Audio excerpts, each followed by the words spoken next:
Well, here we are, and a good Sunday to you.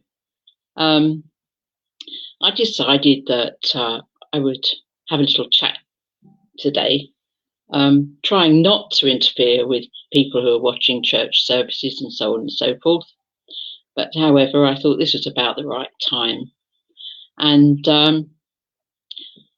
I thought that I would talk about spiritualism and what it means to me and other people, and how it can cheer us up. And spiritualism itself is a vast subject, and but every big thing is made up of a million small things. So looking at some of those small things that are aspects of spiritualism, for me, spiritualism cheers me up. Now, that may not be the pinnacle of everyone's expectations about any particular religion or spiritual belief system, or the meaning of life, which Douglas Adams decided was the number 42. But being cheerful and being cheered up, being uplifted, is the first thing that occurs to me when I think about spiritualism itself. And the thing is this, that people are inspired by aspects of spiritualism, and there are inspired people who came to an understanding that they may owe their inspiration to a facet of spiritualism.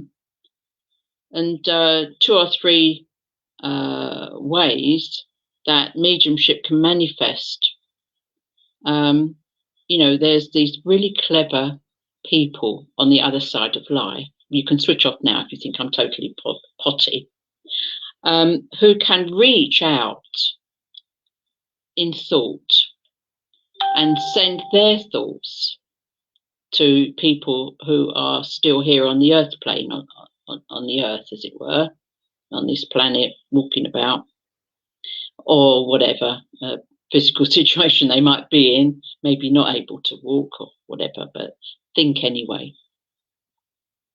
And the thing is this, that they can then express their thoughts to them and blend with them. And then these people who are still down here get the benefit of that, and they can then do all sorts of wonderful things. For instance, Reverend Charles Dodgson, or Lewis Carroll, who wrote Alice in Wonderland and Alice Through the Looking Glass, amongst many other things, of course, but that's what he's best known for, was a spiritualist, as was Alfred Russel Wallace, who researched the origins of life along with Charles Darwin. But before he wrote that Origin of Species that he wrote, he parted company because his own spiritualist beliefs diverged somewhat from his friend Charles Darwin, for basically obvious reasons. If you come to think of what some of those theories are expounded as, the survival of the fittest, basically a fascist theory. And that's about as far from spiritualism and spiritualist thought as you can get. But, many venerated people since the ancient times have obviously been inspired by spirit in that way. But, it's not just Mozart who wrote down the music he was given from spirit, from the heavenly realms, because he talked about that. He used to say that he just heard it and wrote it down.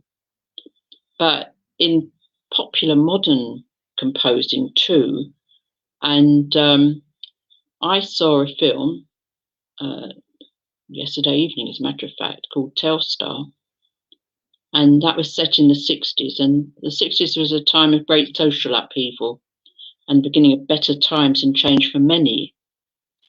I'm sorry,